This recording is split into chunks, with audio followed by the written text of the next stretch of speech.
We have all been there, right? Standing at a crossroads, a big decision looming, and the path forward is just completely fogged in.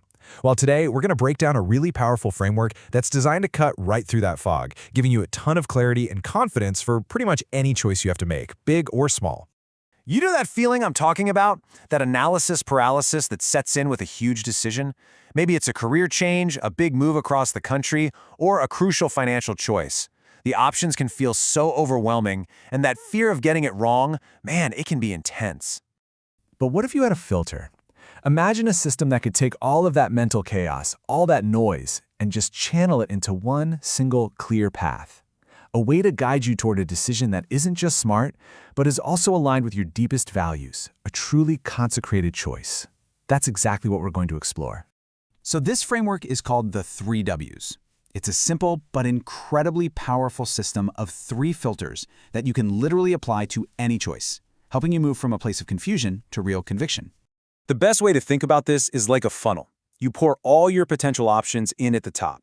And as they pass through these 3 distinct filters, all the noise, the bad ideas, the confusion, it all gets stripped away, leaving you with one clear, solid decision at the end.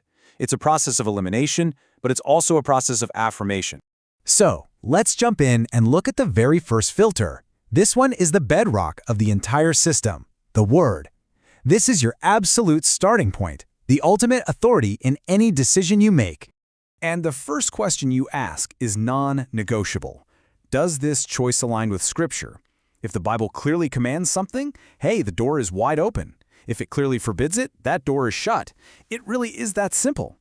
And this is the crucial point. If Scripture has a direct command on the matter, the decision has already been made for you. There's no need to pray about it or seek a bunch of other opinions. This first filter governs everything else that comes after it.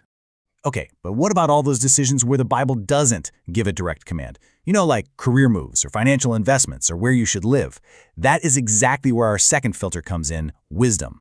Now, this isn't just about worldly common sense. This is about applying biblical principles to life.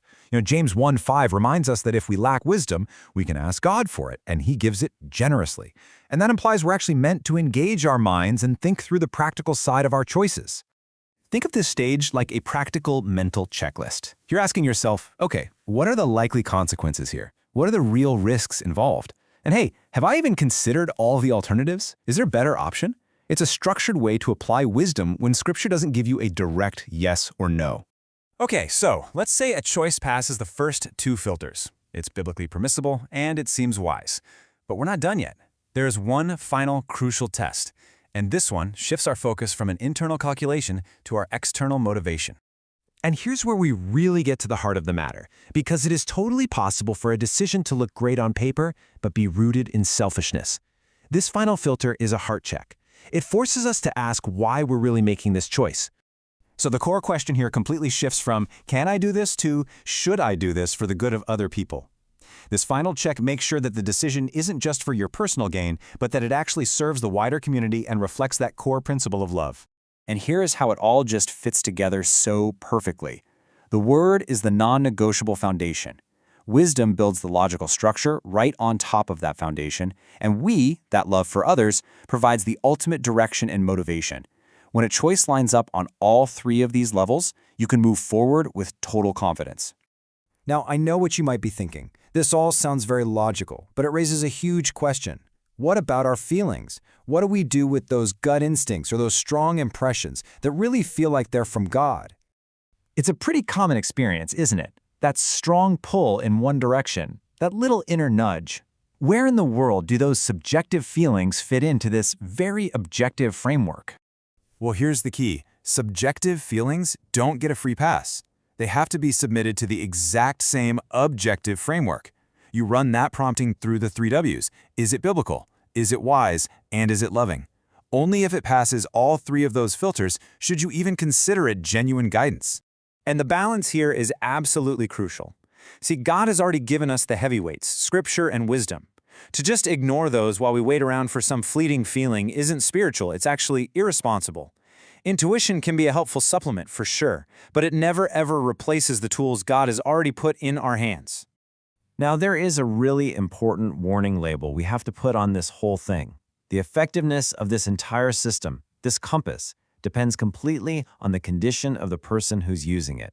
Think about it. If our spiritual life is compromised, if there's unconfessed sin, maybe a lack of real commitment, or if our minds just aren't saturated with Scripture, our compass is broken. Our discernment is totally unreliable, and those promptings we feel, they're much more likely to just be reflecting our own fleshly desires, not God's will. But the opposite is also true. When we are walking in close fellowship with God, the whole dynamic changes. The Spirit is at work within us, aligning our desires, bringing truth to our minds. And in that state, clarity isn't something you have to hunt for. It becomes a natural byproduct of your relationship with God. So what's the solution when your compass just feels off? It's actually pretty simple. You start with the heart.